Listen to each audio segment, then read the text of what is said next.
আসসালামু আলাইকুম। পূর্ব ত্রিপুরা লোকসভা নির্বাচনে প্রার্থী ইন্ডিয়া জোটের শ্রীযুত রাজন রিয়াংয়ের সমর্থনে কুমারঘাট বাজারে যে নির্বাচনী সমাবেশ, এই সমাবেশের মাননীয় সভাপতি মণ্ডলী, আমাদের মাঝে আছেন ত্রিপুরা বিধানসভার মাননীয় বিরোধী দলনেতা তথা সিপিআইএম দলের কেন্দ্রীয় কমিটির সদস্য শ্রী জিতেন্দ্র চৌধুরী মহাশয়, ত্রিপুরা প্রদেশ কংগ্রেস কমিটির প্রাক্তন সভাপতি, বর্ষিয়ান জনপ্রিয় নেতা মাননীয় বিধায়ক বীরজিৎ সিং মহাশয়, আরেকজন সিপিএম দলের কেন্দ্রীয় কমিটির সভ্য, রাজ্যের প্রাক্তন মন্ত্রী তপন চক্রবর্তী মহাশয়, মঞ্চভূমিষ্ঠ ইন্ডিয়া মঞ্চের অন্যান্য নেতৃত্ব, শ্রদ্ধাস্পদ আমার গুরুজনেরা, মায়েরা, বোনেরা, সংগ্রামী ভাই বন্ধুরা, এই বাজার এলাকার ব্যবসায়ী দাদা ভাই বন্ধুরা, সুধী এলাকা নাগরিকবৃন্দ, আগামী 26 তারিখ দ্বিতীয় দফা ভোট। আপনারা জানেন এই লোকসভা মোট 7 দফা ভোট হবে। আগামী 26 তারিখ দ্বিতীয় দফা ভোটে এই পূর্ব ত্রিপুরা লোকসভা আসনটিও রয়েছে। প্রথম দফা যে 102টি আসনে ভোট হলো, এটার একটা বার্তা বহন করছে। যতগুলো রাজনৈতিক বিশেষজ্ঞরা রয়েছেন, তারা এই ছড়িয়ে ছিটিয়ে 102টি লোকসভা নির্বাচনের আসনে যেগুলো সম্পন্ন হয়েছে, তাদের যে বিশ্লেষণ, তাতে দেখা যাচ্ছে এনডিএ জোট মোদীর নেতৃত্বে প্রথম দফা নির্বাচনে জোর ধাক্কা খেয়েছে। গত নির্বাচনে যখন পুলওয়ামা শহীদদের নামে ভোট চাইলেন, তখন সেই নির্বাচনে এই 102টি আসনের মধ্যে বিরোধীরা 48টি, এনডিএ 48টি, আর অন্যান্য কিছু রাজনৈতিক দল বাকিগুলো। এই 48 থেকে এখন এই নির্বাচনে 102টি যে সম্পন্ন হয়েছে, তাতে দেখা যাচ্ছে মোটামুটি বিজেপির স্ট্রং হোল্ডগুলোতে, উত্তরপ্রদেশ, রাজস্থান, এই সমস্ত জায়গায় হতকুৎসিত রেজাল্ট করতে চলেছেন বিজেপি। প্রধানমন্ত্রীর পক্ষে কিংবা বিজেপির পক্ষে কোনো লেহের নেই। যদি প্রধানমন্ত্রীর বিকশিত ইন্ডিয়া কিংবা এই যে মোদী গ্যারান্টির কথা যে বলে, তার প্রতি যদি সমর্থন থাকতো, তাহলে ভোট পার্সেন্টেজ গতবারের তুলনায় এই 7-8% ভোট কমতো না। এই 7-8% ভোট কমা হচ্ছে আগামী দিনগুলোতে একটা বিশাল বড় বিজেপির জন্য যে একটা বিপদের ইঙ্গিত, সেটা বহন করছে। এখন এই রাজ্যে যে আমাদের মূল লড়াই, বিজেপি নামক দলটি একটি ভাড়াটিয়া করা, একজন ভাড়া করা ত্রিপুরা মথার সুপ্রিমোর বোনকে এখানে প্রার্থী করেছে। আমি ব্যক্তিগত আক্রমণে বিশ্বাসী নই, তা সত্ত্বেও বলতে হচ্ছে, এই যে এফিডেভিট যেটা দাখিল করেছে, এই এফিডেভিটের মধ্যেই হাজার হাজার ভুল রয়েছে। কি ভুল? আজকের তারিখে আপনারা গুগল সার্চ করবেন, ইলেকশন কমিশনের ওয়েবসাইটে যাবেন, গিয়ে দেখবেন আজকের তারিখে ছত্তিশগড়ে যে কৃতি দেবী সিং, ওই নামটা ওই ভোটার লিস্টে রয়েছে ছত্তিশগড়ে একটা বিধানসভা কেন্দ্রে। যে স্বাভাবিকভাবেই ওখান থেকে নামটা যখন certified copy of the electoral roll আনে, তখন ওই নামটাই certified copy of the electoral roll এনে এখানে রিটার্নিং অফিসার কাছে জমা দিতে হয়। অর্থাৎ কৃতি দেবী সিং দেববর্মা নেই, তাহলে এখানে দেববর্মা নামটা যোগ করা হয়েছে। কৃতি দেবী দেববর্মা, এখন দেবী সিং আর না, কৃতি দেবী দেববর্মা নামটা পরিবর্তন করেছে, এফিডেভিট করে পরিবর্তনও করতে পারে। পরিবর্তন করলে পত্রিকার খবরের কাগজে মিনিমাম 3টা পত্রিকা দিতে হয়। আমরা প্রত্যেকটা দিন প্রত্যেকটি খবর কাগজে ছানবিন করেছি, কোথাও কোনো এফিডেভিট করেনি, কোথাও কোনো ডিক্লারেশন দেয়নি। এই দেববর্মা টাইটেলটা শুধু এখানে সংযোজন করেছেন নির্বাচন কমিশন, যারা এখানকার যারা অফিসার রয়েছেন তাদেরকে চাপ সৃষ্টি করে ওই নামটা তারা রাজি হয়েছেন এবং ব্যালট পেপার ছাপিয়েছেন, যেটা আগামী দিনে আমরা এই কৃতি দেবী সিং এর বিরুদ্ধে আমরা আইনানুগ ব্যবস্থা আমরা নিতে বাধ্য। কারণ 2018 সালে ওখানকার একটা এফিডেভিট সোয়ার করেছে কৃতি দেবী সিং, 2024 আরেকটা এফিডেভিট সোয়ার করেছেন কৃতি দেবী দেববর্মা। তো স্বাভাবিকভাবেই ও যে জালি কারবার করেছে,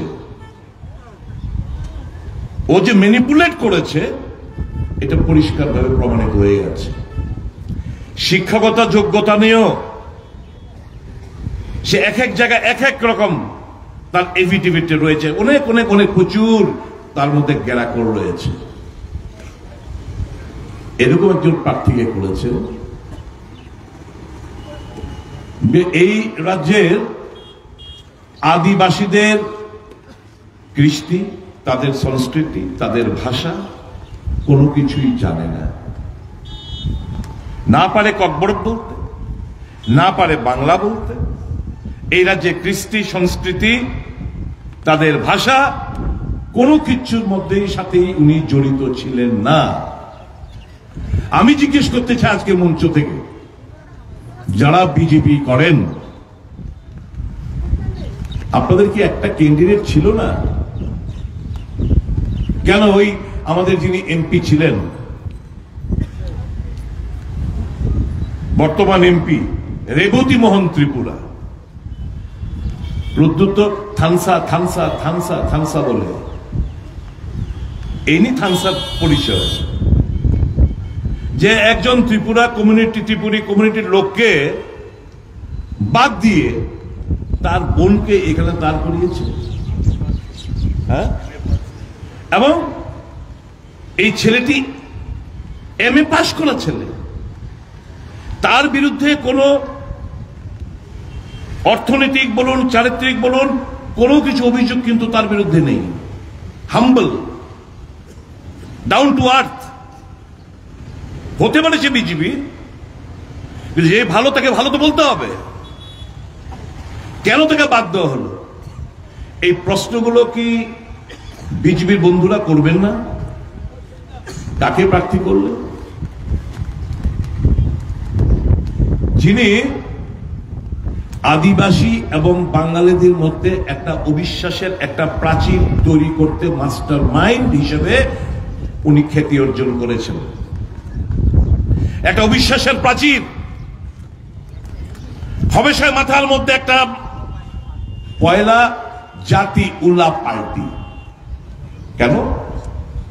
তুমি রাজনীতি করো, তোমার কাছে সমস্ত ধর্ম, সমস্ত জাতি, সমস্ত ভাষা, সমস্ত বর্ণের, সমস্ত রঙের লোক এক হতে হবে। তুমি তো বুবাগলা বলো, তোমাকে রাজার কাছে, বুবাগলার কাছে সকলের সমান ভাবে রাজা দেখেন। তুমি কেন স্লোগানটা তুললে পয়লা জাতি উলা পার্টি? অর্থাৎ প্রথম থেকেই তুমি এবং তোমার পরিবার যে বাঙালি বিদ্বেষী একটা বার্তা আদিবাসীদের কাছে পৌঁছে দেওয়ার প্রচেষ্টা তুমি নিয়েছিলে।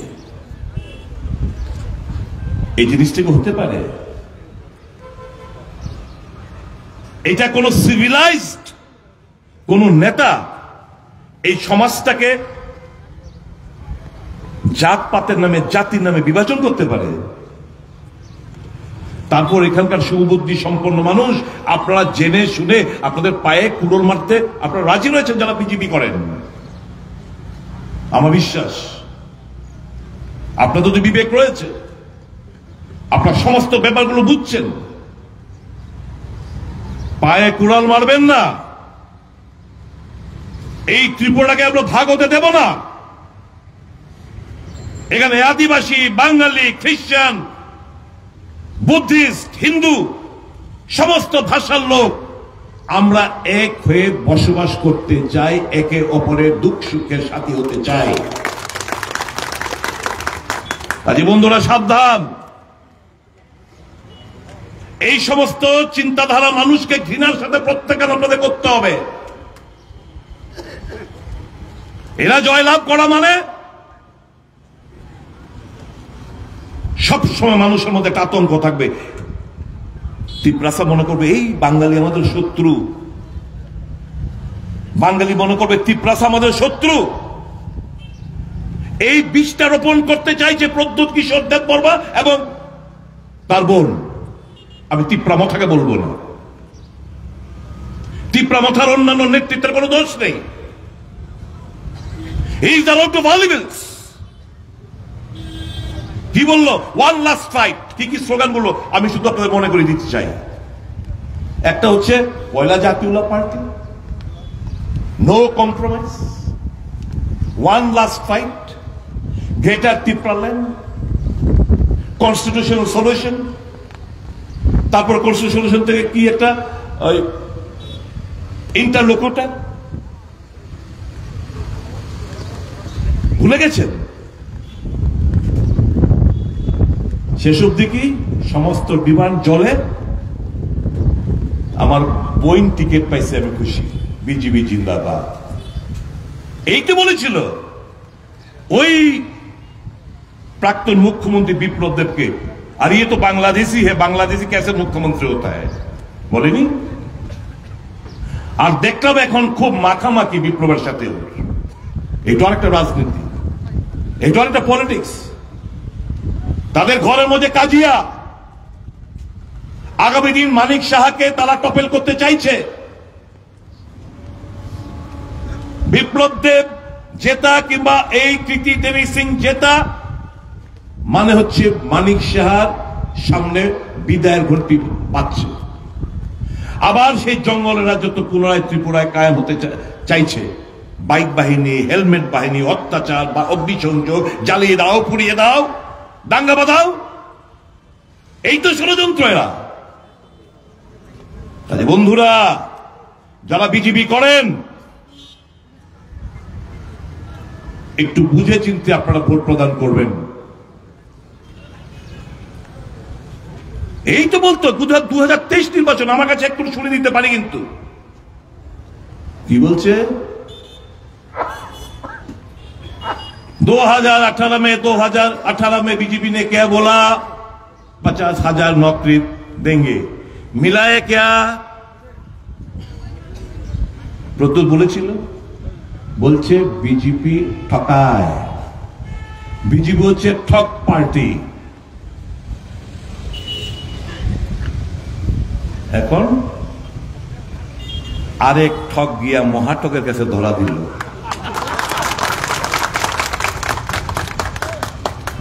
প্রদ্যুৎ ভাবলো, ভাই আমি তো মানুষকে ঠকাই, ত্রিপ্রাসারে ঠকাই, আরে আমার থেকে তো বড় ঠক আরেকজন আছে বিজেপি। কংগ্রেস তো যা বলে তা কইরা দিয়া লায়, সিপিএম যা বলে তা করে দিয়া লায়। কংগ্রেস কইছিল এনজি এনরেগা এক করব, আইন করব, দিছে। কংগ্রেস কইছে স্বাস্থ্য অধিকারের আইন করছে, কংগ্রেস কইছে শিক্ষার অধিকারের আইন করছে, কংগ্রেস কইছে বনাধিকার আইন করছে, কংগ্রেস কইছে তথ্য জানার অধিকার আইন করছে, কংগ্রেস কইছে প্রত্যেকের বাড়িতে পাকা ঘর আইএওয়াই ঘর দিছে। এবার আইএওয়াই ঘর মোদি কি করলো, আইএওয়াই ইন্দিরা আবাস যোজনা কাইটটা টানের নাম ঢুকাই দিছে প্রধানমন্ত্রী আবাসন যোজনা, নাম পরিবর্তন করছে। আর কি করছে, স্বচ্ছ ভারত, আগেও ছিল নির্মল ভারত। সে নিজে ঝাড়ু টাড়ু নিয়ে ফটো সব করে কইছে স্বচ্ছ ভারত, আগেও ছিল। আগেও গ্রামীণ বিদ্যুতীকরণ যোজনা, রাজীব গান্ধী গ্রামীণ বিদ্যুতীকরণ যোজনার নাম ছিল, নাম পাল্টেছে দীনদয়াল উপাধ্যায় করছে। নতুন কি করছে, প্রদ্যুৎ বুঝলো আলী ভাই कांग्रेस जाको ता तो करे नहीं, कांग्रेस से हमारा रिश्ता नहीं अच्छा नहीं बनेगा, क्योंकि ये लोग अपने वचन पर कायम रहता है। प्रद्युत को मैं तो ठग हूं, मेरे को ढूंढना पड़ेगा मेरे से बड़ा ठग कौन है। शेख उन्हें खुद जब बाइक कर से अगर मुझसे कोई बड़ा ठग है तो वो है नरेंद्र मोदी और उनका पार्टी भाजपा, तो मैं उन्हीं से दोस्ती करता हूं। এই তো হচ্ছে সব তিপ্রাসা বিক্রি করে দিচ্ছে, তার কাছে এই মায়া কান্না, তার সবটা হচ্ছে নাটক, তার কাছে অত্যন্ত জরুরি একটা রাং, টাকা, অর্থ, ক্ষমতা, সে তার কাছে সারেন্ডার করছে। আর তিপ্রাসা জাতিগোষ্ঠী বিশ্বাস করে জানে দেবতা আসন বয়াইছে, বুবাগরাই শেষ কথা। বুবাগরার মাধ্যমে আমরা নতুন একটা স্বপ্ন দেখতেছি। বুবাগরা যখন কইছে আইন না দিব, বুবাগরা যখন কইছে কিছু একটা করব, সব আপনাদের স্বপ্ন চুরমার করে দিছে, আপনাদের বিক্রি করে দিছে, আপনাদের বিশ্বাস ভঙ্গ করছে। তাকে আপনারা ভোট দেবেন, তার বোনকে আপনারা ভোট দেবেন। ঘৃণার সাথে প্রত্যাখ্যান করছে। পশ্চিম ত্রিপুরা আসনে 7টা উপজাতি সংরক্ষিত আসন আছে, পূর্ব ত্রিপুরায় 13টা সংরক্ষিত আসন আছে। পশ্চিম ত্রিপুরা নির্বাচনে দেখেন ভোট পার্সেন্টেজ দেখেন, যারা মনে করছে যে না আমরা ত্রিপুরার মথনে ভোট দিব না কট্টর, তারা ভোট কেন্দ্রে গেছে না। আর যারা যেনা তার একটা শিক্ষা দিতে হইব, তার আগে ইন্ডিয়ার পক্ষে ভোট দিছে। আমার ইপিল থাকবো ত্রিপুরার আপনাদের মাধ্যমে, ইলেকট্রনিক মাধ্যমে, সাংবাদিক বন্ধুদের মাধ্যমে, সব ত্রিপ্রাসা এক হও, এই প্রতারকের বিরুদ্ধে গর্জে উঠুন। আগামী 26 তারিখ এই প্রতারকদের কোন অবস্থাতে আপনারা জিততে দেবেন না, এটা হতে হবে আজকের অঙ্গীকার। এটা দেশের নির্বাচন, ভারতের নির্বাচন,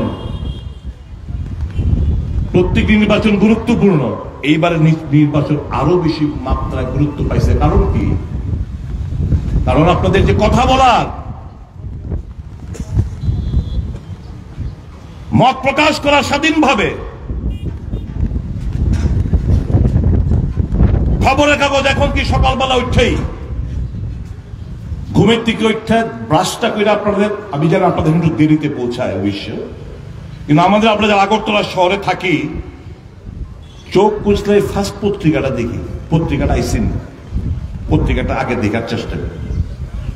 প্রথমে এখন আমরা সকালবেলা উঠা পত্রিকার মধ্যে মিথ্যা কথা পড়তে হয়।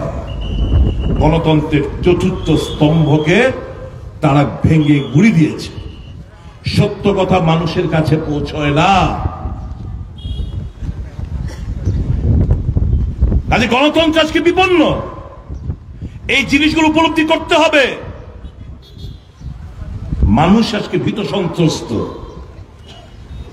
মানুষ স্বাধীনভাবে মতামত প্রকাশ করতে পারে না, হোয়াটসঅ্যাপে করতে পারে না। আজকেও বিভিন্ন জট, বিভিন্ন শিক্ষাবিদ, বিভিন্ন সমাজ সুধারক এই স্বাধীনভাবে মত প্রকাশ করতে গিয়ে আজকেও জেল বন্দী রয়েছেন। তাদের বিরুদ্ধে কোনো অভিযোগ নাই, তারা শুধু মানুষকে, ভারতবাসীকে দিশা দেখাতে চাইছিলেন। সেই অভিযোগে তারা আজকেও জেল বন্দী। যেরকমটা রয়েছেন কোনো অভিযোগ ছাড়া।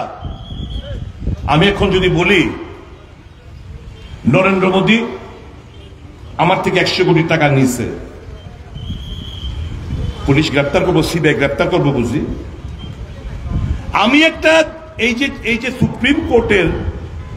সুপ্রিম কোর্টের অর্ডারের প্রেক্ষিতে কি দেখলেন, যে একটা অভিযুক্ত রেড্ডি, ওয়ান মিস্টার রেড্ডি, হায়দ্রাবাদের এই যে লিকার স্ক্যাম, তাকে অ্যারেস্ট করল। তার স্টেটমেন্টের প্রেক্ষিতে কেজরিওয়ালকে অ্যারেস্ট করল সাজানো মিথ্যা মামলাতে। এই কথাটা কেন বললাম?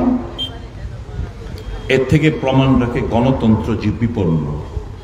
হেমন্ত সোরেন আজকে জেলে, কেজরিওয়াল আজকে জেলে। আদানির বিরুদ্ধে কথা বলতে গিয়ে রাহুল গান্ধীকে এমপি সদস্য পদ খোয়াতে হয়েছিল, তাকে বাড়ির থেকে উৎখাত করা হয়েছিল। 145 জন সাংসদকে বিনা কারণে পার্লামেন্ট থেকে সাসপেন্ড করে নানা জনবিরোধী বিল আইনে পরিণত করেছে।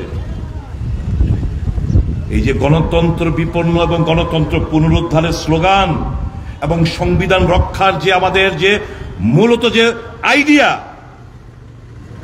তার জন্য আমরা বিভিন্ন আমাদের মধ্যে যে বিভেদ, যে মত, বিভিন্ন কারণে যে দূরে ছিলাম আমরা একে অপরের, দেখলাম যে আমরা যদি আমাদের ক্ষুদ্র স্বার্থ ত্যাগ না করি, ভারতবর্ষ শেষ হয়ে যাবে, ভারতবর্ষের কৃষ্টি সংস্কৃতি শেষ হয়ে যাবে।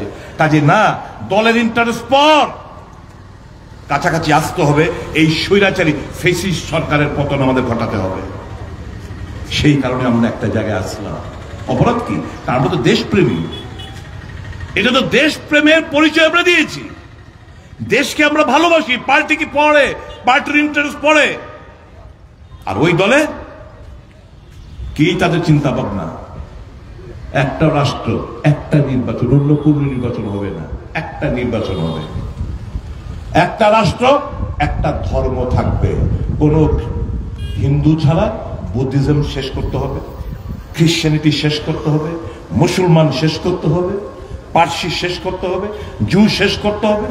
কাজে ওয়ান নেশন ওয়ান রিলিজন, এক নেশন এক রাষ্ট্র একটা ধর্ম, একটা রাষ্ট্র একটা ভাষা। ককবরক ভাষা শেষ করো, তামিল ভাষা শেষ করো, কানাডা ভাষা শেষ করো, বাংলা ভাষা শেষ করো। একটা রাষ্ট্র, একটা ভাষা, একটা রাষ্ট্র, একটা ধর্ম, একটা রাষ্ট্র, একটা নির্বাচন, একটা রাষ্ট্র, একটা খাদ্যাভ্যাস, একটা রাষ্ট্র, একটা খাদ্যাভ্যাস, একটা রাষ্ট্র, একটা বস্ত্র। পাহাড়িরা, যারা জনজাতীয় ভাইয়েরা আছেন, পাচ্ছা পড়তে পারতেন না, তারা কয়ে দিব তোমার এই ড্রেস পড়তে হইব। তারা কয়ে দিব তোমার হিন্দিতে কথা কইতে হইব, ককবরক কইলে হইতো না, বাংলা কইলে হইতো না, তামিল কইলে হইতো না। এই তো তাদের চিন্তাধারা। এর বিরুদ্ধে তো আমাদের লড়াই। এটা হতে পারে না। আর কি শেষ হচ্ছে একটা রাষ্ট্র, একটা দল, একটা দল, এক ব্যক্তি, মানে ওই হিটলারের প্রতিচ্ছবি আমরা এই নরেন্দ্র মোদীর মধ্যে দেখতে পাচ্ছি। যখন মানুষ প্রশ্ন করবে, তাদের নীতি হচ্ছে এটা, যখন মানুষ ন্যায্য দাবি দেওয়া তুলবে, তখন তাদেরকে ধর্মের আফিনের ট্যাবলেট খাইয়ে তাদেরকে ধর্মান্তর করে ফেলবে। তাহলে সমস্ত খিদে, সমস্ত অন্য কোন টপিকে আলোচনা করা যাবে না, করতে দেবে না। মানুষ ধর্মের মধ্যে আবদ্ধ হয়ে থাকবে। এই তো তাদের পরিকল্পনা। বন্ধুরা, দেশ পিছিয়ে যাচ্ছে। আজকে অর্থনৈতিক দিক দিয়ে প্রত্যেকটি শিশু আজকে যার জন্ম হচ্ছে, ঋণের বোঝা নিয়ে জন্ম হচ্ছে। 70 সালে দেশের যতজন প্রধানমন্ত্রী ছিল জানেন আপনারা, মাত্র 55 লক্ষ কোটি আমাদের ঋণ ছিল। আর এই 10 বছরে এই 55 লক্ষ টাকা থেকে লাফিয়ে গিয়ে সেটা 205 কোটি লক্ষ কোটি টাকা গিয়ে দাঁড়িয়েছে। 205 লক্ষ কোটি টাকা আমাদের ঋণের পরিণাম গিয়ে দাঁড়িয়েছে। সর্বকালীন রেকর্ড। টাকার মূল্য দিনকে দিন নিচে নেমে যেতে হ্রাস পাচ্ছে। ডলারের তুলনায় কোনোদিন 84 টাকা অবধি পৌঁছয়নি। আজকে ডলারের সঙ্গে তুলনা করলে আমাদের ইন্ডিয়ান কারেন্সি তার মূল্য দিনকে দিন হ্রাস পাচ্ছে। অর্থনীতির দিক দিয়ে চুরমার, জিনিসপত্র দাম মানুষের নাগালের বাইরে। আচ্ছা দিনের স্বপ্ন দেখিয়েছিল আমাদের, আচ্ছা দিন লায়েঙ্গে। যখন মোদির কাছে বুড়া দিন ছিল, খারাপ সময় ছিল, কি ছিল তখন? রান্নার গ্যাস 415 টাকা। তখন মোদি সাহেবের কাছে, বিজেপির কাছে ওই সময়টা খারাপ ছিল, ইউপিএ সরকারের সময় খারাপ। মানুষকে স্বপ্ন দেখিয়েছিল এই 415 টাকার গ্যাস আমরা কমিয়ে দেব। এখন কই গিয়ে দাঁড়াইছে 415 টাকার গ্যাসটা? মোদির জামানায় 1200-1300 টাকা গিয়ে পড়ছে। আন্তর্জাতিক বাজারে যখন কাঁচা তেলের ব্যারেল, একটা ব্যারেলের দাম 139-40 ইউএস ডলার ছিল, মনমোহন সিং এর সরকার, ইউপিএ সরকার, তখন পেট্রোল এবং ডিজেল কত? খুব ম্যাক্সিমাম ছিল 55 টাকা। আর পেট্রোল কত? 60 থেকে 62 টাকা অবধি ফ্লাকচুয়েট করত। আর এখন সেই আন্তর্জাতিক বাজারে কাঁচা তেলের দাম কমেছে। এখন এক ব্যারেল তেল 75 ইউএস ডলার। ইউপিএর সময় কত? 139-40 আন্তর্জাতিক বাজারে ইউএস ডলার। এখন সেটা কমে 75 ইউএস ডলার। তো তেলের দাম, পেট্রোলের দাম, ডিজেলের দাম কমার কথা, সেটা বাড়ে কেমনে? সে বাড়াই দিচ্ছে প্রায় 100 ছুঁই।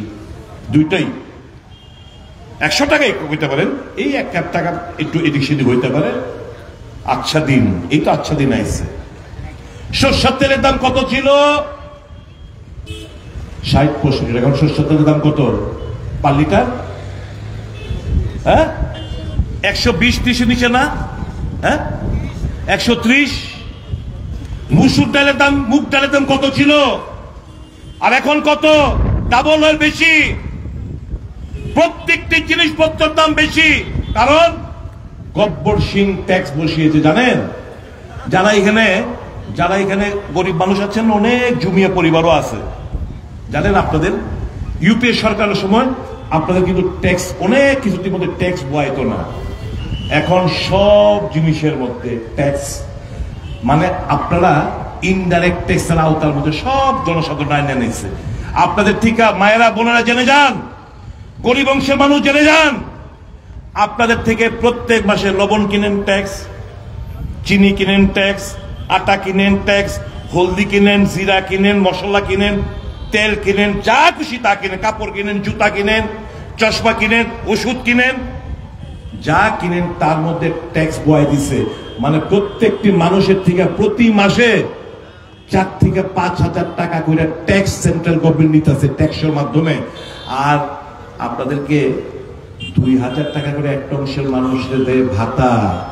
আপনাদের থেকে 5000 টাকা নিয়ে 2000 টাকা দিয়ে কয় ভাতা দিছি, এবার আয়ো বিজেপি মিছিল করো, আয়ো ভারত মাতা কি জয় করো, আয়ো মিছিল করো। দিছি না ঋণ, টাকা দিছি না? আপনার থেকে টাকা নিয়ে আপনারা দিতেছে। কত বড় গুজরাটি ধারুন্দর বানিয়া এরা। জানেন দেশের যে টাকা লইয়া ভাগছে, জানেন তো? নীরব মোদী, শুনছেননি? গুজরাটি। বিজয় মালিয়া গুজরাটি, মেহের চৌস্কি গুজরাটি, ললিত মোদী গুজরাটি, সব গুজরাটি। সব দেশের ব্যাংকের টাকা টুকা লইয়া হন সব বাইরে গেছে। কইছিল না मैं काला धन वापस लाऊंगा? कौशल नहीं। सबके बैंक के 15-15 लाख घुसा देंगे। काला धन मेरे को 2 महीना 60 दिन का समय दो। 60 দিনের সময় চাইছে। সময় চাইয়া কইছে আমি সব কালো টাকা বাইরের থেকে আনুন, আইন না কি করুম, প্রত্যেক মানুষের ব্যাংকে, গরিব মানুষের ব্যাংকে অ্যাকাউন্টে দিয়ে দিব। ওই কি অমিত শাহ পরবর্তী সময় সাংবাদিক জিজ্ঞেস করছিল, পরে দেখেছে আর ये तो जुमला था, चुनाव जीतने के लिए तो जुमला था। তাদের কইছে মানুষের বোকা বানায়া ভোট চায়, কখনো ওই শহীদদের রক্তের নামে ভোট চায়, কখনো জুমলাগিরি করে ভোট চায়। এবার জানেন তো সারা দেশের মধ্যে একটা কথা প্রচলিত হয়েছে কি, এই মোদি গ্যারান্টি কয় না, সারা ভারতবর্ষের মধ্যে একটা কথা হয়েছে, প্রচলিত হয়েছে কি, এটা চাইনা কা সামান और मोदी का जुबान का कोई भरोसा नहीं, के कोई गारंटी नहीं। মানে চায়নার মাল আর মোদির জোয়ান কথা, তার কোনো গ্যারান্টি হয় না। আমরা যে কিনি অনেক সময় চায়নার জিনিস কিনি না, ওই মশা মারণের ব্যাট ট্যাট কিনি না, মশা যা মারে একটা ব্যাট চায়নার মাল কিনি না, কিছুদিন পরে দেখি হ্যান্ডেল হয়ে যায়, কোনো গ্যারান্টি নাই। ঠিক তেমনি চায়না কা সামান और मोदी का जमान का कोई भरोसा नहीं, कोई गारंटी नहीं। এখন সে গ্যারান্টি গেল, ये मोदी का गारंटी, मोदी का कोई इसमें कोई भरोसा नहीं है। একমাত্র কংগ্রেস দল এবং তার সহযোগীদের নিয়ে যা কথা বলে সেটা অক্ষর অক্ষর পূর্ণ করে। এবার কি কইছে, আমরা আইন করছি এমজিএম জায়গা, এবার কইছে এবার আবার আইন করুন, কিসের আইন, ন্যূনতম মজুরি 400 টাকা আমরা করুন, আইন করুন ন্যূনতম মজুরি, সমস্ত শ্রমিকদের ন্যূনতম মজুরি 400 আইন। এই ত্রিপুরা রাজ্যের ভিশন ডকুমেন্ট বলেন, তারপর সময় কি তাদের সংকল্পপত্র বলেন, তারা কইছিল 340 টাকা, 340 টাকা ন্যূনতম মজুরি করব, করে নাই। কিন্তু কংগ্রেস এবারে কইতেছে ন্যূনতম মজুরি এমজিএন টাকা সহ বিভিন্ন শ্রমিকদের মজুরি আমরা 400 টাকা করুন, পার্লামেন্টে আমরা আইন করুন। কৃষকদের জন্য ভালো খবর কি, মোদি ধোকা দিছে, দুগ্নি আইন করব, স্বামীনাথনের রিপোর্ট তারা কার্যকর করব, করছে না।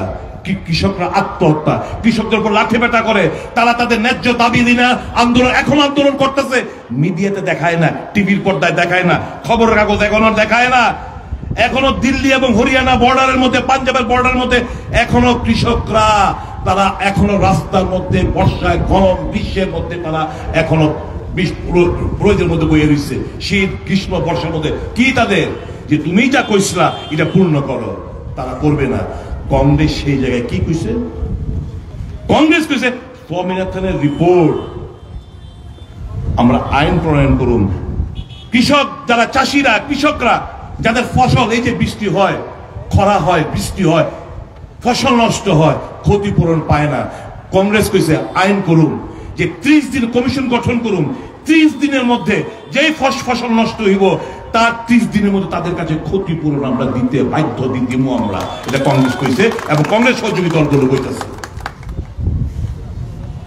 আর কি কইছে, বেকার বেকার বেকারত্ব জেলা হিমশিম দিশাহারা বেকার, নেশা মুক্ত ত্রিপুরা বানাएंगे। এবার কোন কুমারঘাটের আনাচে কানাচে, অলিতে গলিতে সারা রাজ্য জুড়ে নেশার সঙ্গে যুক্ত করে দিয়েছে বিজেপি সরকার আসার পর। যা বলেছে উল্টা সব, প্রত্যেকটি অলি গলিতে আনাচে কানাচে নেশার সঙ্গে জড়িত হয়ে পড়েছে ছাত্র যুব বন্ধুরা, কষ্ট হয়। এবং দেখবেন এই যে নেশা কারবারিদের থেকে একটা মোটা অঙ্কের টাকা কিছু তথাকথিত বিজেপির নেতৃত্ব তাদের কাছে মাসোহারা তারা নিচ্ছে, এটা বাস্তব। কি কি এই প্রশাসনের ভূমিকা কি, কি করছে? শিক্ষিত বেকার যুবক যুবতীরা আজকে দিশাহারা, দেশব্যাপী কম্পিটিটিভ এক্সামের পরীক্ষার প্রশ্নপত্র ফাঁস। যারা বিজেপির কাছে, বিজেপি নেতৃত্ব প্রশ্নপত্র ফাঁসের বিনিময়ে কোটি কোটি টাকা রোজগার করছে, তাদের কাছে শুধু টাকা টাকা টাকা ছাড়া কিছুই না। কংগ্রেস তার ঘোষণাপত্রে বলেছে যে ডিপ্লোমার ডিগ্রি হোল্ডার যারা পাশ করবে সাথে সাথে তাদেরকে অ্যাপ্রেন্টিসশিপ ট্রেনিং বছরে 1 লক্ষ টাকা দেবে, প্রত্যেক মাসে মাসে 8,500 টাকা করে বছরে 1 লক্ষ টাকা দেবে। এই ট্রেনিং এর মাধ্যমে কেউ পাবলিক সেক্টর, কেউ প্রাইভেট সেক্টরের চাকরি, তাদের মধ্যে আরো দারুণ গুণগত মান পরিবর্তন ঘটবে এবং তার বিনিময়ে পাবলিক এবং প্রাইভেট সেক্টরের চাকরিটা সুনিশ্চিত করবে। আর কি বলেছে যে 30 লক্ষ শূন্য পদ সেন্ট্রাল গভর্নমেন্টের যেগুলো পড়ে রয়েছে সেগুলো পূরণ করবে। কংগ্রেস যা বলে তা করে। কংগ্রেসের এবার ন্যায় আরেকটা ন্যায় হচ্ছে জাতি জনগণনা। এখানে আপনারা যারা আছেন, আমি যেরকম হাত তুললেন, কেমন এসসি সম্প্রদায় ভুক্ত কারা কারা আছেন হাত তো তুলুন তো। এখানে যারা এসসি সম্প্রদায় ভুক্ত আছেন, ভেরি গুড। ওবিসি সম্প্রদায় ভুক্ত যারা রয়েছেন হাত তুলবেন। ওবিসি সম্প্রদায় ভুক্ত প্লিজ, ভেরি গুড। এবার এসটি সম্প্রদায় যারা আছেন, এসটি সম্প্রদায় ভুক্ত হাত তুলুন, ভেরি গুড। এবার কংগ্রেস কি কইছে শুনেন। কইছে 2011 সালে ডাক্তার মনমোহন সিং কংগ্রেস সরকার যখন ছিল 2011 সালে একটা সোশিও ইকোনমিক কাস্ট সেন্সাস হয়েছিল, আর্থসামাজিক কাস্ট সেন্সাস হয়েছিল। 2016 সালে তার ডেটা সবটা সেন্ট্রাল গভর্নমেন্টের কাছ থেকে পড়ছে। দেখা সেন্ট্রাল গভর্নমেন্ট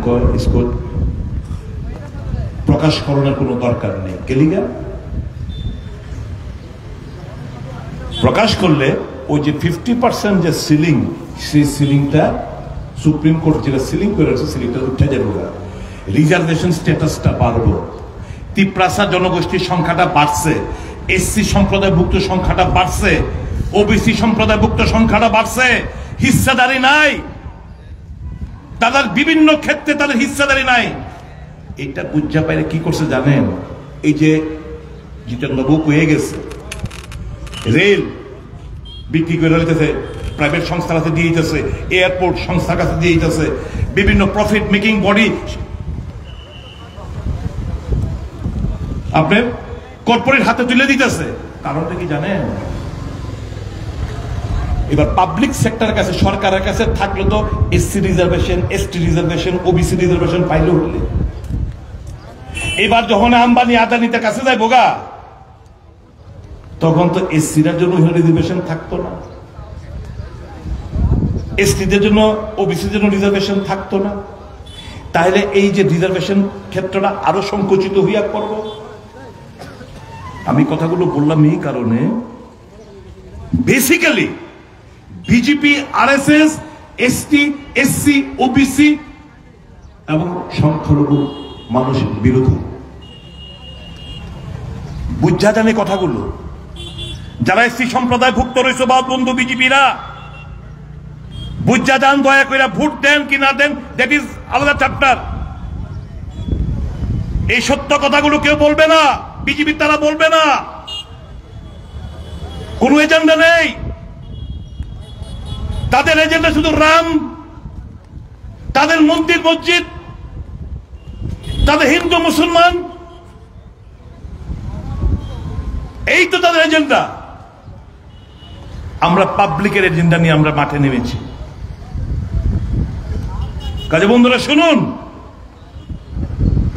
ভাজপা এবং আরএসএস 2014 সালে ক্ষমতা অপসারণ হওয়ার পর এই মোহন ভাগবত সাহেব তিনি প্রস্তাব করেছিলেন মোদী সরকারের কাছে, এসসি, এসটি, ওবিসি রিজার্ভেশন প্রথা তুলে দাও। তখন সমস্ত দল, বাম, কংগ্রেস, বিভিন্ন রাজনৈতিক দল আমরা আমাদের সুর চড়িয়েছিলাম। মোদী আবার ব্যাক রিট্রিট করলেন, কিন্তু তাদের এজেন্ডার মধ্যে রয়েছে এই যে বলছে আমাদেরকে 370 আর এনডিএ সহ আমাদের 400 পার করো। মানেটা হচ্ছে এটা যে সংবিধান চেঞ্জ করবে।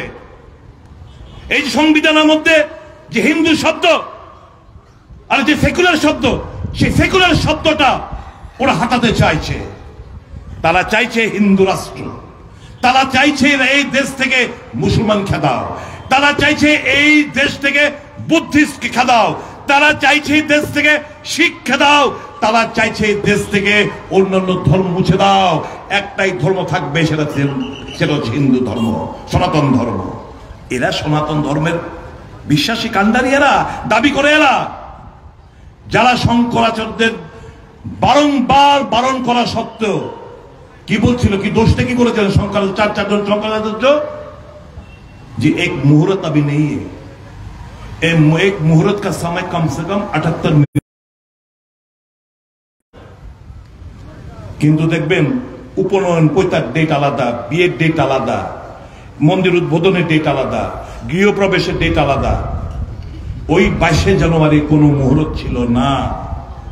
এবং চার শঙ্করাচার্য বারংবার কইছে যায়েন না। আর কি কারণে যায়েন না, অগ্রসর হেন না? ওখানে মন্দিরের চূড়া নির্মাণ হয়েছে না, মন্দিরে যে চূড়া সেটা নির্মাণ হয়েছে না। কইছে মন্দির কা চূড়া হতা है भगवान का सर, ভগবানের মাথা। বিনা মাথা কা अगर प्राण प्रतिष्ठा करोगे, এখানে অশুভ শক্তির উন্মোচন হবে, করতে যেও না। বারংবার বারণ করেছে ना। मोदी पर चुनाव आ गए, हमको राम को बेचना है भाई, हमको चुनाव जीतना है, राम को बेचना है। अच्छा शंकराचार्य इतना बड़ा साहस हो गया, छोड़ो इनका আমন্ত্রণ পত্র মত ভেজো। এরা আমন্ত্রণই জানাইছে না। এরা হইতেছে কি হিন্দু ধর্মের রাজনৈতিক দালাল। এরা সনাতন ধর্মের, এরা তো রাজনৈতিক দালাল, যারা এই ধর্মটাকে আজকে সস্তা বানাইতেছে। রামরে বিক্রি করতে তারা পিছপা হয় না। কাজে বন্ধুরা, এদের স্বপ্ন কোনোদিন, সময় আর কয়েকটা দিন, জুনের 4 তারিখ অব্দি ধৈর্য ধরুন। জুনের 4 তারিখ অব্দি সাহস নিয়ে মোকাবেলা করুন। মণিপুর চলছে, আমার এই রাজ্য থেকে কিছু দূরে মণিপুর চলছে। বেটি বাঁচাও বেটি পড়াও, হ্যাঁ স্লোগান। আরে ভাই অন্য কিছু না। মায়েরা, এগো মা, এই যে মা, আদিবাসী এক মহিলাকে, মণিপুরের এক আদিবাসী মহিলাকে কুকি সম্প্রদায় বিবস্ত্র করে, গণধর্ষণ করে তাকে হাঁটানো হয়েছিল। দৃশ্যটা সবাই দেখেছেন। কারগিলের সেনা এরা হচ্ছে যে কারগিলের যুদ্ধে যারা পাকিস্তানের বিরুদ্ধে লড়াই করেছিল, এই কারগিল যুদ্ধের একজন বীর সৈনিকের স্ত্রী এর মধ্যে ছিলেন। কি ডিভাইড দ্য সোসাইটি। মণিপুরে কি 40টা আসন সমতলে, 20টা আসন হয়েছে গিয়া ওই আদিবাসীদের। কাজে আমি যদি 40টা আসন মণিপুরি ভার্সেস আদিবাসীদের মধ্যে লাগাইয়া আমি যদি আমার শাসন ব্যবস্থাটা দীর্ঘমেয়াদী পরিকল্পনা করতে পারি, মন্দ কি? এটাই তো নরেন্দ্র মোদীর চিন্তা ভাবনা, যার প্রেক্ষিতে সে একদিনের জন্য সময় পাইলেন না। সে বিভিন্ন দেশ বিদেশ ঘুরে ফুর্তি করে, মস্তি করে, ওই লক্ষদ্বীপে গিয়া সমুদ্রের পাড়ে চেয়ার নিয়ে ফটোশুট করে, মণিপুরে গিয়া আমার মায়েদের বোনেদের দুর্দশা, দেশের প্রধানমন্ত্রী সে যাওয়ার সময় পায় না। না, আমার দেশের কুস্তিগিররা যারা গোল্ড মেডেল, অলিম্পিকের মেডেল নিয়ে আইছে, প্রধানমন্ত্রী ক্রেডিট নেওয়ার লিগে তাদের সঙ্গে आओ आओ बेटी बेटी आओ आओ आओ बेटी के साथ हमारा फोटो खींचो। সব ফটো করতে আমাদের বাইরে। যখন এই বেটিরা বিজেপির এক ব্রিজমোহন সিং তার বিরুদ্ধে যখন যৌন কেলেঙ্কারি এবং শ্লীলতাহানির ঘটনার প্রেক্ষিতে যন্তর মন্তরে বসে অনশন করছিলেন, পুলিশ দিয়ে তাদেরকে টেনে হিঁচড়ে তার আন্দোলনকে স্থগিত করে দেওয়া হয়েছিল। প্রধানমন্ত্রীর মুখে কোনো কিছু প্রতিবাদ করেনি এবং ব্রিজভূষণ সিংকে সুপ্রিম কোর্টের অর্ডারের প্রেক্ষিতে তার বিরুদ্ধে তদন্ত করতে বাধ্য হয়েছে। চুক্তি মেরে বসেছিল প্রশাসন, বিজেপি সরকার। এই দেশ, এটা ভারতবর্ষ আমরা দেখেছিলাম। প্রধানমন্ত্রী লজ্জা আছে ভোট চাইছে। এই দেশ বিকশিত, এই দেশ তো চিন্তা ভাবনায় মধ্যযুগের মধ্যে চলে যাচ্ছি। মোদীজির চিন্তা ভাবনায় মধ্যযুগ কি, করোনা মানুষ ভুলে যাবেন না কিন্তু বন্ধুরা। করোনার কথা 5 বছর পরে নির্বাচন, করোনার সময় কি थाली बजाओ, घंटी बजाओ, दिया जलाओ, इससे क्या होगा? कोरोना भाग, कोरोना भाग, भाग कोरोना भाग। আরেক সাধু বেড়া তো কোন জায়গায় ঘন্টি বাঁধছিল দেখছেন তো? কোন একটা জায়গা ঘন্টি বাইঙ্গা, নাগা সাধু আর কি, একটা জায়গার মধ্যে ঘন্টি বাইঙ্গা কয় इसको बजाओ, देख ना कोरोना भाग जाएगा। এই কথাটা এই কারণে কইছি, ওই মধ্যযুগের মধ্যে বিজেপি এবং তার দল, তার নেতারা আজকে আমাদের ওই মিডিয়েবল এজের মধ্যে নিয়ে যেতে চেষ্টা করতেছে। দেশ অগ্রসর হচ্ছে। দেখেন জওহরলাল আজকে ক্রেডিট নেয়, লজ্জা লাগে না তার? ক্রেডিট নেয় চন্দ্রায়ন নিয়ে। 1959 সালে ফার্স্ট পন্ডিত জওহরলাল নেহেরু, এই লোকের লিডারশিপ, তাদের ভিশন দেখেন, তাদের চিন্তা ভাবনা দেখেন, যে এই সায়েন্স এন্ড টেকনোলজি চন্দ্রায়ন আমাদের শেষ ওই জায়গাতে পৌঁছতে হইব।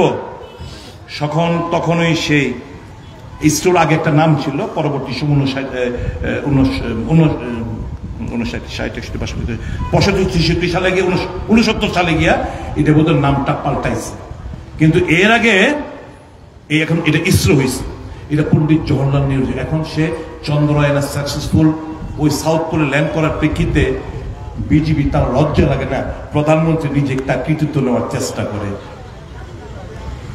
একটা কোন এই রাজ্যে এইমস হয়েছে, স্বাস্থ্য ব্যবস্থা, আমি স্বাস্থ্যমন্ত্রী ছিলাম বলে বলছি, স্বাস্থ্য ব্যবস্থা কোন জায়গায় এসে ঠেকেছে? প্রাইমারি হেলথ সেন্টার বাদ দিন, এখানে sub division hospital, district hospital থেকে শুরু করে প্রধান রেফারেল হাসপাতাল এবং এইচএমসি, চিকিৎসা নাই, কোন চিকিৎসা নাই। বিনা চিকিৎসায় মানুষ মারা যাচ্ছে মুড়ি মুরগির মতো। কোথায় কি এইমস আয়েগা, এপেলো আয়েগা? প্রাক্তন মুখ্যমন্ত্রী স্বপ্ন দেখেছিল রাজ্যকে। गोमती नदी से बांग्लादेश से सामान आएगा, जहाज लेकर आएंगे।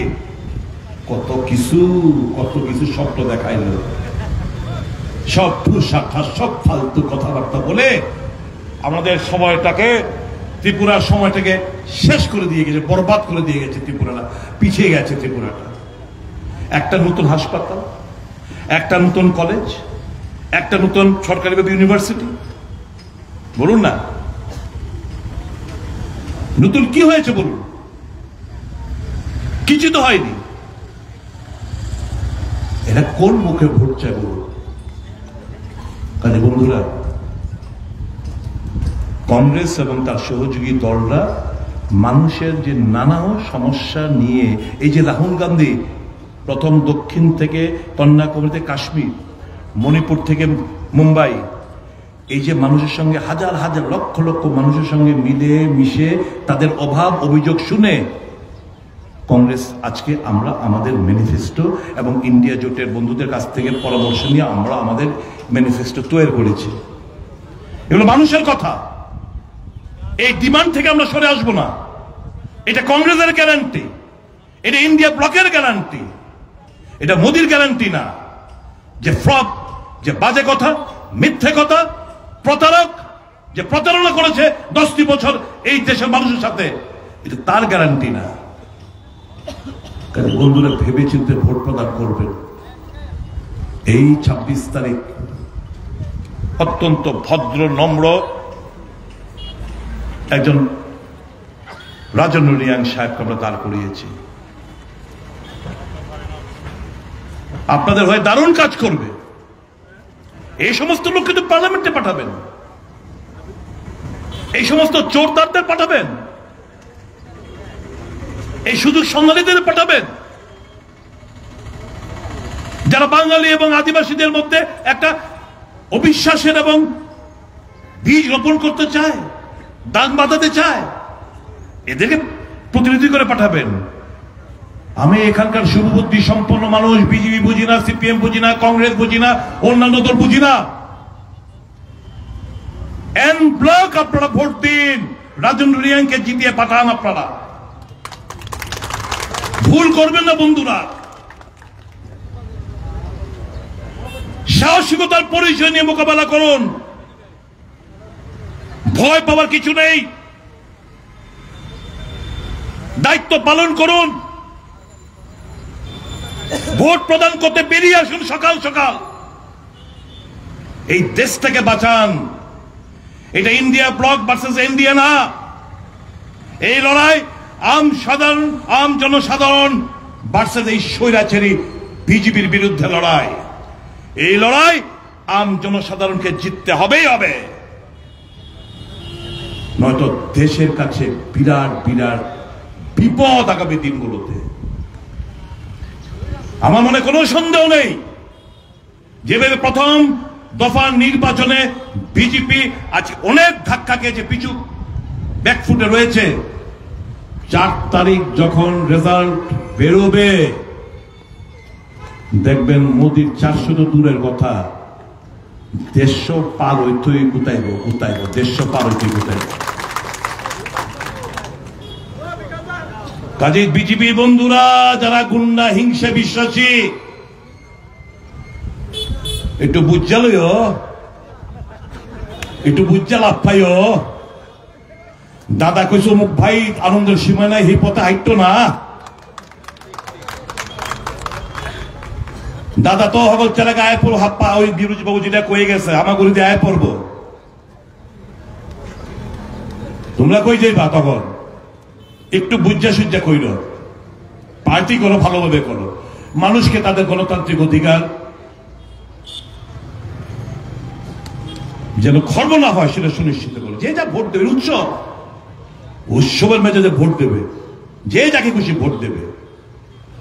আমরা আমাদের কথা বলে গেলাম, মানুষ বিশ্বাস করে আমাদের ভোট দেবে, কিন্তু কাউকে গায়ের জোরে আটকে দেওয়া, ধমকি দেওয়া, জোর করে মিছিল মিটিং এ অংশগ্রহণ করানো, ট্রান্সফার করে দেবো, ওই পুলিং এজেন্ট তুমি তাহলে বাইক করে নালে কিন্তু আগামী দিন তাহলে বাড়ি ঘর ভাগাইলাম, পুরাইলাম, ঘুরাইলাম, এটি কিন্তু আর বেশি দিন না, 4 তারিখ আইতে তো বেশি দিন নাই। বুঝে শুননা করেন, এইটুকু আমার